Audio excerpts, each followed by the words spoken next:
Hi guys, welcome to the channel. This is Aquascaping on the Fly, Living Art Creations. I'm Anthony, your host and content creator. Now, we are still working on the Trinity Series tank builds. We just finished 24 hours ago setting up the plantings in the tanks. And for those of you who have seen the video, it's an epic video. Oh my gosh. I cut it down as much as I could. I mean, literally. And it's just over 2 hours long. So I mean, it was so detailed. Today, however, it's been a day later. And as you can tell by looking at the tanks, we do have the leaching out in this tank, which is the prayer hands, which I knew that one was going to be much worse than the other two because it's hollow inside here. And I knew that there would be some tannins released into the water.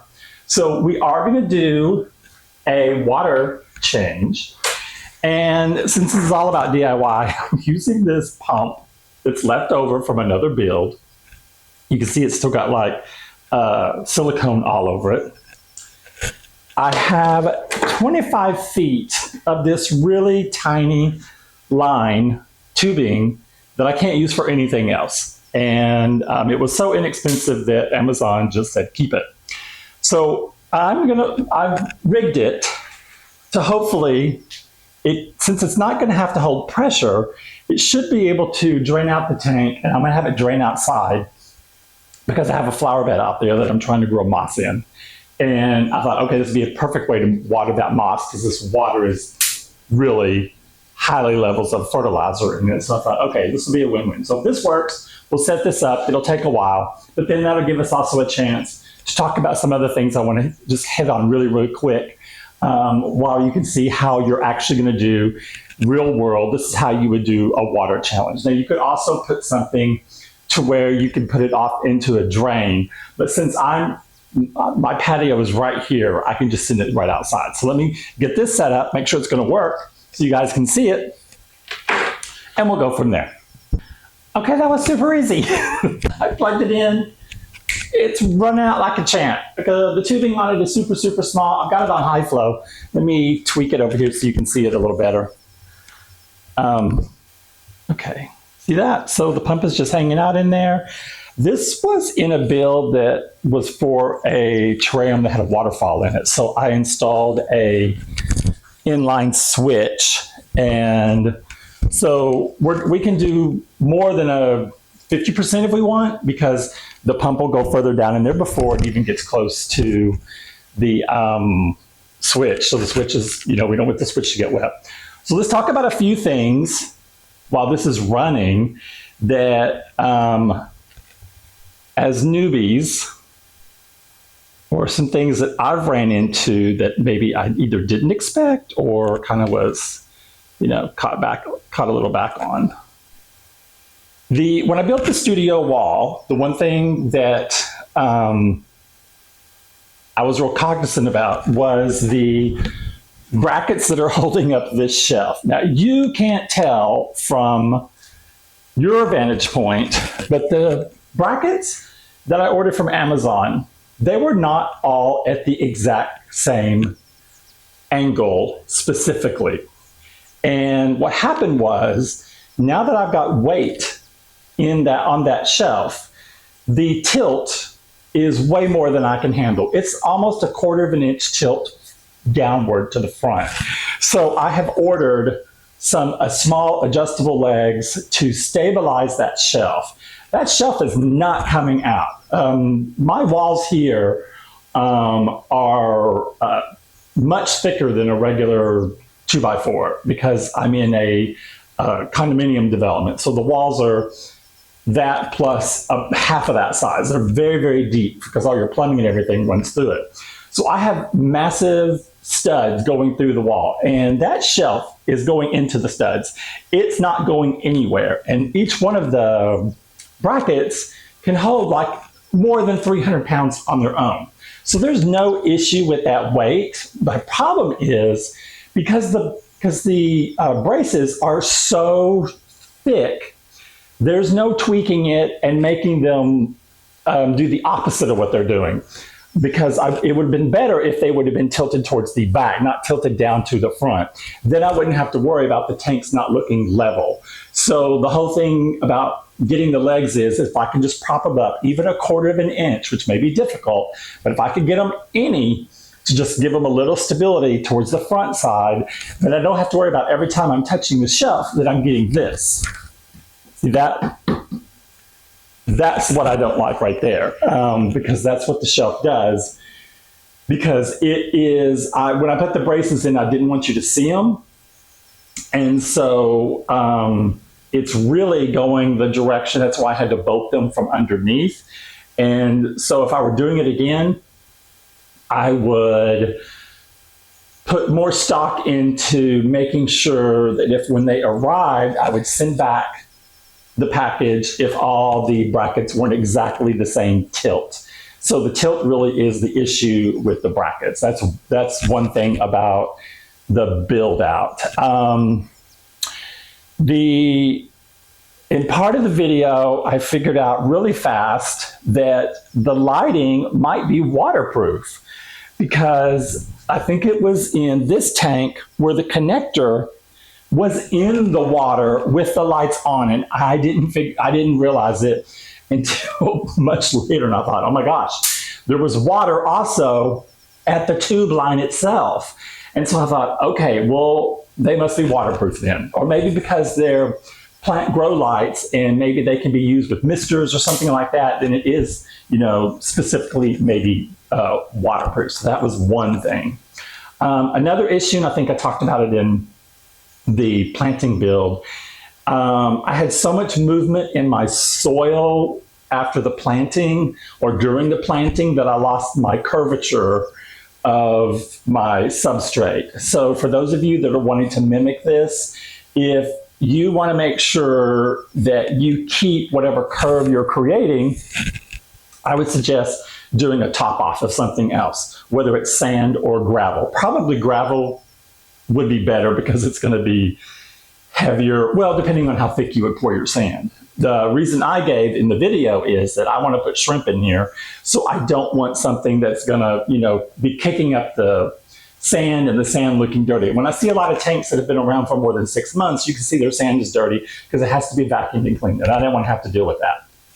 And so I thought, well, let's just go with the black substrate and it should look fine from there, and everything should pop off of that.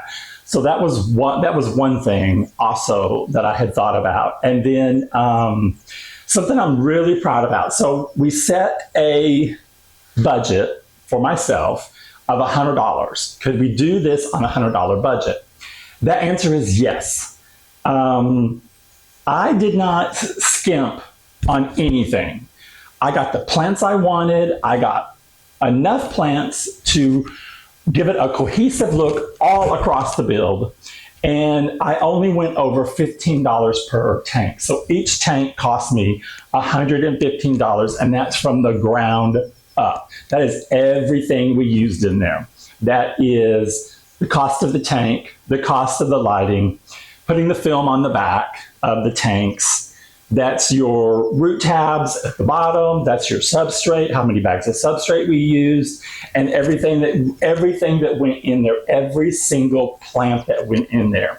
But where we really were able to save a huge amount of money is the fact that I grew out my dwarf hairgrass, which only cost me $17 initially, and now it is going to be a carpet in 2 of the tanks. That was a huge, huge savings because I grew it out on my own. And then also the pink reddish plant, which I'm calling the Rosa, that's just part of its name, that I grew out as well. I bought 3 sets of that, I think it was, and it took off like crazy in my growth chambers. Now remember, I was having trouble. I did buy Java Fern, and I have some other boosts, and I think another maybe Anubias that did not do well at all. Like my Java Fern, I have 3 different versions of it. It did not, I couldn't get it to do anything. So now it's back to sitting in the water alone inside a tub. So it's not immersed in the water. It's being able to take air in from the surroundings directly into its leaves. but it's sitting in the water. And then I did see, even on the plants that I got on Amazon, the ones that I got like on special, like the Nana Petite White, I had little babies already off of that are back into the growth chamber because they're so tiny. And then there was Water Sprite. I had the two, it was buy one, get one. And it was just, I think I started with 4 strands, so it was 2 strands. I started with 4. And I was only able to plant 3 little ones in prayer hands in the center of it because they're bushy stems. All the rest of them had to go back into the growth chamber because I had so much of them.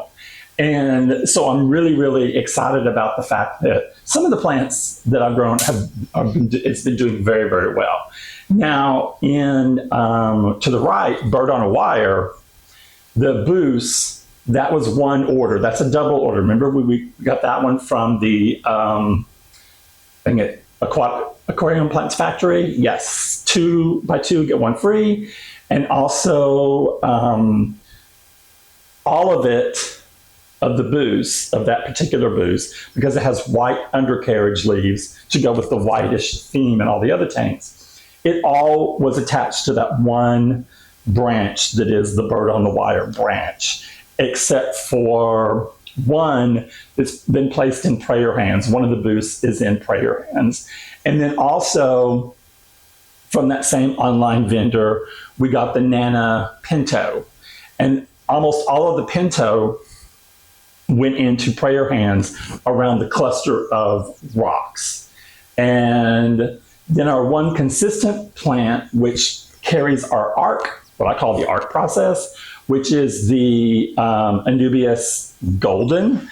What I like about it is, this is kind of something I felt really, really strong about in the beginning, that plant starts here, it arches and goes here, comes down, goes back up, and there it is again. So it flows just like the hardscape flows. So if you guys can kind of visual, we're up, we're down, we're pointing down, we keep pointing right here. These two, that was my key. When I matched these two up, I thought, okay, that really works. And then we go up and out. So that was the whole theme behind putting the 3 tanks together, that their hardscape speaks to each other.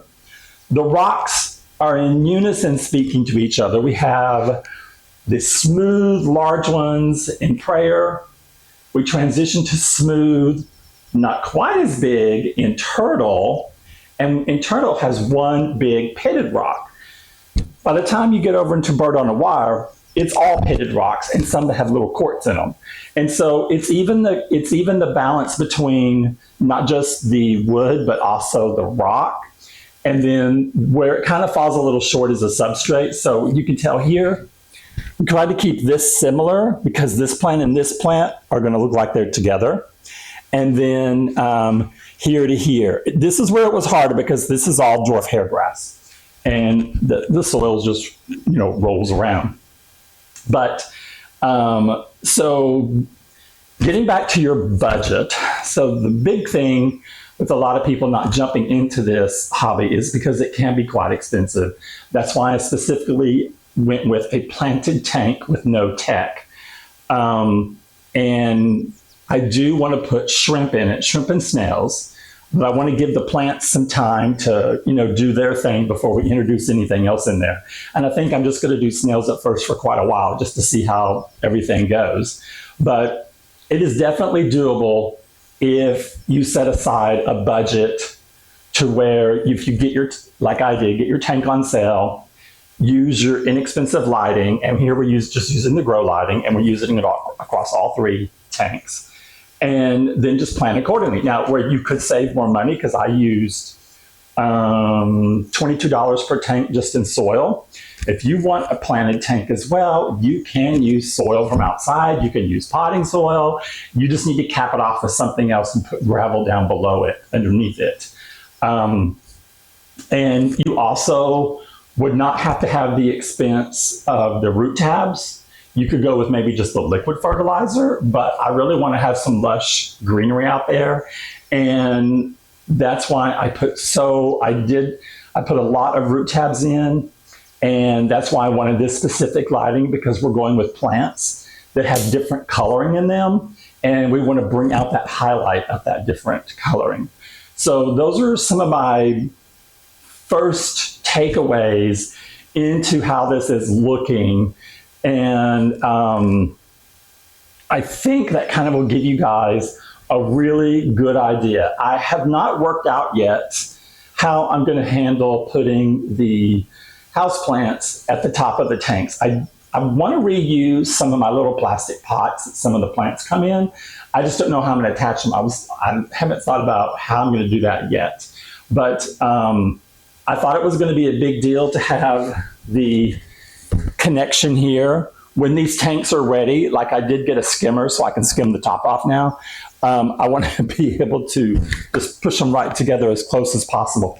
One thing that was kind of a lot of fun that was just as much fun is attaching all this stuff to the bird on the wire. Even though you can see the thread now, was my little snake stick. So he or she has a tiny, tiny, tiny little red plant in its mouth. It looks like a mouth opening. And that's Christmas moss wrapped around that little snake. And it just floats at the top, and I love it. I absolutely thought it was the coolest thing. I just found that by accident one day when I was out, and I thought, oh my God, that really, truly is the coolest thing whatsoever. And now I'm more excited about what kind of plants I can put up there. I don't know if you guys can tell, but I have moved all my terrariums off except my 3 big ones. And I think I'm going to I'll give you like a little sneak shot here. All right. You might not be able to tell because it's glass. But I have this a vase that goes right up to this light. It needs to come here. Like these need to switch, but it's not going to switch yet, but it needs to switch. And I think I'm so in love with Vallisneria, like the spiral one that gets tall. I really just want to have that in a tank. And I just want to see how it's going to look, and maybe put a little aerator in it, or maybe even put a little bubbler in it to have that look going. So I think I'm going to do something with that vase as a water plant. I've got 2 really, not quite as tall as that, but a little bit wider. And I thought, okay, I could do water in both of those and keep those together under that light, because I built that light on purpose for that, the purpose of having a water feature there. But once I built this, what I called my outer worldly terrarium, this is a Art Deco punch bowl, and I fell in love with it. So I was playing around with something that wasn't a typical closed terrarium, and it's just taken off like crazy. I just love how it's been working. So I was thinking about adding maybe 2 water features over in this area, and then that way I still have plenty of room, as you can see, like right here, for the workstation. So for those of you that I really want you to see what I'm talking about, the snake,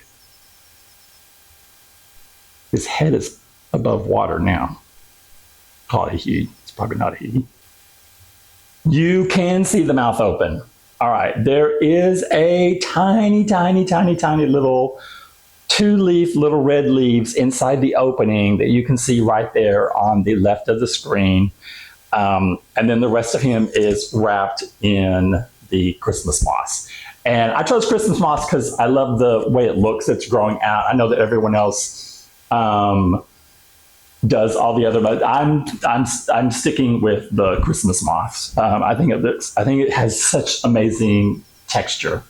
So I love it. So even though it's not going to be a smooth snake, yeah, I like the way it's looking. So let me know in your comments if you guys have any questions about the build, or any like, what about this? What about that? Because remember, this is all about us doing the tutorial for newbies out there that can grow and learn from this experience. And once again, thank you so much for the overwhelmingly positive comments on the channel, the likes, the subscribers. With every video I put out there, I'm getting subscribers off of it. And there's always at least one comment in there that is just amazing. And I want you guys to know that I'm honored that you think that much of the channel and the work that we're doing here. So anyway, that's my 2 cents there. So, okay, so I don't ever want to leave you guys without the updates on what's going on. So I just drained it down, and I guess you would call this a 90% water change. But what it gave me the opportunity to do is to really work a lot closer on this theme right here, the Pinto, going through this crack, coming out this side. Of course, we have this one here that stayed the same, but I added this little one right there. And you see the one on the back side there? Okay, right there. That one I just added. Now I know the water sprite's going to come through here, but I think this really looks, it enhances. Okay, so I can see now why doing a water change can really let you kind of help tweak things a little bit, especially when it's not a stem plant that's, you know, potted in there that, you know, into the substrate that you don't want to really mess up. So now all I've got to do is just add the water back. So I thought you guys would enjoy this parting shot here. Okay, sorry, I forgot my accessories. The snake. Okay. Now, I think you can see really, I don't think the red plant's going to survive. I've mangled it too much. But it is in the snake's opening, which looks like a mouth. And you can see this a little bit better now. And I kind of do want it to just float, so I've just kind of like, I've wedged it on top of the arch there, but I really want it to stay at the top like this because I think it looks really kind of cool. Anyway, okay, now it's time for water.